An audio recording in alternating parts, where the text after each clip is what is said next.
Minimal berikan kita satu contoh di sepanjang sejarah umat Islam. Atau yang ada sekarang.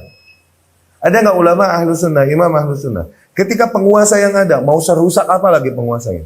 Berbenturan dengan kelompok intoleran yang membangkang, sehingga sampai titik menumpahkan darahnya misalnya. Ada nggak satu imam aja yang akhirnya mengangkat lidahnya atau penanya, mengingkari justru ke penguasanya bukan ke ahli bid'ahnya? Ada nggak? Satu contoh aja dari salaf. Please, come on. Di era sekarang deh, ada nggak? Atau di era dulu, bagi di sejarah. Nggak tahu, mungkin anak kurang baca sirah. Dalil, semua orang punya dalil. Dari ayat-ayat hadis-hadis, semua punya. Bawain contoh salaf dong, contoh praktek salaf. Ini kan yang bedain kita sama ahli bidah apa?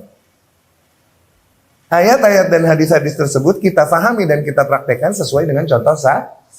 Jangan cuman ayat terjemahan, hadis terjemahan. Jangan, bagi contoh prakteknya. Sebagaimana yang kau lakukan. Ada nggak seorang imam atau ulama ketika penguasa berbenturan dengan kelompok intoleran sampai titik menumpahkan darahnya, mereka berpendapat demikian dan mereka tahu resikonya, ombak yang besar ketika terjadi ini tuh, mereka tahu resikonya, tapi tetap mereka mengambil langkah itu. Oke? Setelah melakukan itu, ada nggak seorang imam atau ahli ilmu dari zaman ke zaman ketika terjadi begini, kemudian nih imam mengangkat penanya atau lidahnya justru mengkritisi penguasa, bukan kepada kelompok yang intoleran dan pemberontak ini, pembangkang. Ada gak? Bagi contoh, satu aja kasus dari Ahlus Sunnah. Ada gak yang begitu? Baru sekarang, yang disalafi-salafiin, justru begitu, baru sekarang, baru zaman ini. Baru 2020-2021 ini. Begitu manis lidah mereka dari ahli bid'ah dan kerusakan-kerusakan yang dibuat selama ini, nggak pernah ada pengingkarannya, dan ketika kami mengingkarinya, justru kami yang diingkari.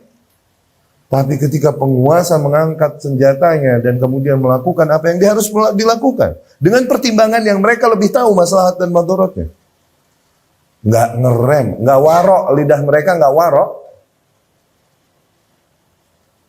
langsung mereka mengangkat lidahnya di majelis umum. Kurang umum bagaimana? Di video yang disebarin kurang umum. Ya, menyampaikan hadis-hadis dan lain-lainnya, akhirnya dengan itu kemana arah tujuannya? Cuma satu arah tujuannya. Orang yang paham pasti tahu. Kemana arahnya? Mengarahkan kebencian masyarakat kepada penguasa. Itu doang. Dan yang kayak gini dibilang salafi. Baru zaman sekarang.